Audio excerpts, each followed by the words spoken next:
మరీ ముఖ్యంగా చంద్రబాబు నాయుడు గారు ఎన్నికల ముందు మాట్లాడినటువంటి మాట ఏంటంటే, పీటీ ఎవరు పట్టుకున్నారు, మాకు ఓటు వేయండి, ఎన్నికల ఛార్జీలు భవిష్యత్తులో అని చెప్పని విపులంగా క్లియర్గా ఎన్నికల సభల్లో, పులివెందుల్లో, లేకపోతే విశాఖపట్నంలో అనేక ప్రాంతాల్లో కరెంటు ఛార్జీలు పెంచము అని చెప్పి ఉన్నటువంటి ప్రభుత్వాన్ని మార్చాలి, ఉన్నటువంటి ప్రభుత్వం కన్నా ఒక్క రూపాయి కూడా పెంచము అని చెప్పి ఎన్నికల హామీ ఇచ్చి ఈరోజు 15,485 కోట్ల రూపాయలు ఆంధ్రప్రదేశ్ ప్రజల మీద భారం మోపడానికి సిద్ధపడింది.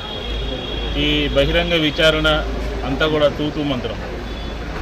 ఈరోజు మేము ఏపీఆర్ఈసీ చైర్మన్ అలాగే 3 డిస్కమ్ని కూడా కోరింది ఏంటంటే, మీరు ప్రజల మీద విద్యుత్ శక్తి భారాలని మోపడానికి అనుమతించద్దు.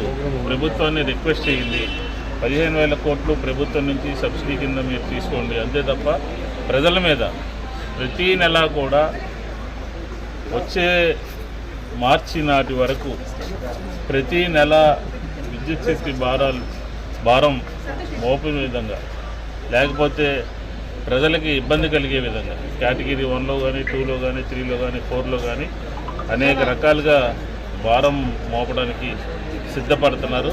ఇది మీరు ఎన్నికల ముందు ఇచ్చినటువంటి మాటకి, చంద్రబాబు నాయుడు గారు మాట్లాడినటువంటి మాటకి ఇది పూర్తిగా భిన్నంగా జరుగుతుంది. కాబట్టి మేము ఆల్రెడీ ఇప్పటికే వైఎస్ఆర్ కాంగ్రెస్ పార్టీ మొన్న 27వ తారీఖున ప్రజలందరి తరఫున, ఆంధ్రప్రదేశ్ విద్యుత్ వినియోగదారుల తరఫున మేమందరం కూడా పోయి ఎస్సీలకి, సిఎండీలకి ఇవ్వడం జరిగింది.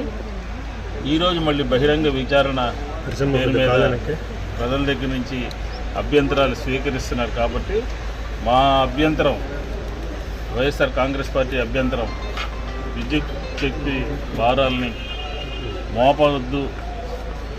భారం మోపడం ద్వారా అనేక రకాలుగా ప్రజలందరూ కూడా ఇబ్బందులు పడతారు. ఆర్థికంగా అసలే ఇప్పటికే ఇబ్బందుల్లో ఉన్నటువంటి ప్రజానీకానికి మీద ఈ భారం 15,000 కోట్లు పడటం మూలంగా అనేక ఇబ్బందులు ఎదురవుతాయి అనే ఉద్దేశంతో ఈరోజు మేమందరం కూడా, నేను జిల్లా అధ్యక్షుడు అవినాష్ గారు, మేమందరం కూడా వచ్చి వారందరికీ రిప్రజెంటేషన్ ఇచ్చి ఎటువంటి పరిస్థితుల్లో ఛార్జీలు ఇప్పటికే వసూలు చేసే ప్రక్రియ ప్రారంభమైంది. ఇంకా రాబోయే రోజుల్లో 2వ విడత కూడా ప్రారంభం కాబోతుంది. కాబట్టి ఇది విరమించుకోవాలని, విత్డ్రా చేసుకోవాలని, ప్రభుత్వం పెంచిన ఛార్జీలు రోల్ బ్యాక్ చేయాలని, కరెంటు ఛార్జీలు పెంచే జోలికి ప్రభుత్వం వెళ్ళకూడదని డిస్కమ్లకి ఏపీఆర్ఈసీ రికమెండేషన్స్ని ఆమోదిస్తూ ఏదైతే 15,000 కోట్ల చిల్లర ఉందో దాన్ని ప్రభుత్వమే సపోర్ట్ చేయాలని. ఎందుకంటే గతంలో చంద్రబాబు నాయుడు గారు పరిపాలన చేసినప్పుడు 15,000 కోట్లు మాత్రమే ఉంటుంది.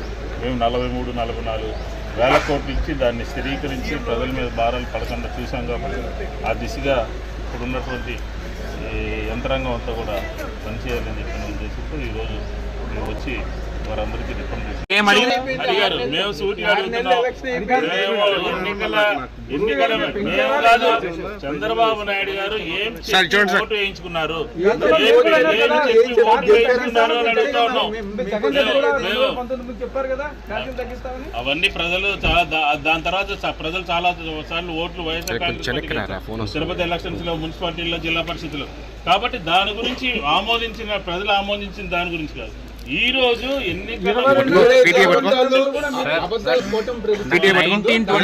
మీరు ఎన్నిసార్లు పెంచారు, ఆ భారం ఇప్పుడు కాదా?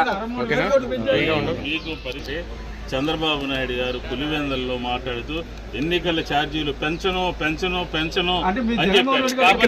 కాబట్టి ఈ రోజు మేము ఆయన మాట ఎన్నికల ముందు ఓటు మాటకు సంబంధించినటువంటి ఏం చెప్పిందనే దాని మీద, ఆయన మాట్లాడినటువంటి మాట మీద, ఆయన విశాఖపట్నంలో మాట్లాడినటువంటి మాట మీద, కర్నూలులో మాట్లాడిన దాని మీద, పులివెందుల్లో మాట్లాడిన దాని మీద పెన్షన్ చెప్పి ఈరోజు 15,000 కోట్లు వేస్తున్నారు. కాబట్టి ఖచ్చితంగా దాని మీద మేము ప్రజలకు ముందు ఒక మాట చెప్పారు, ఎన్నికల తర్వాత ఒక మాట చెప్పారు. కాబట్టి దాన్ని నివారించడం కోసం, నిర్వహించడం కోసం, అడగటం కోసం ఈరోజు బహిరంగ విచారణలో మేము పాల్గొన్నాం.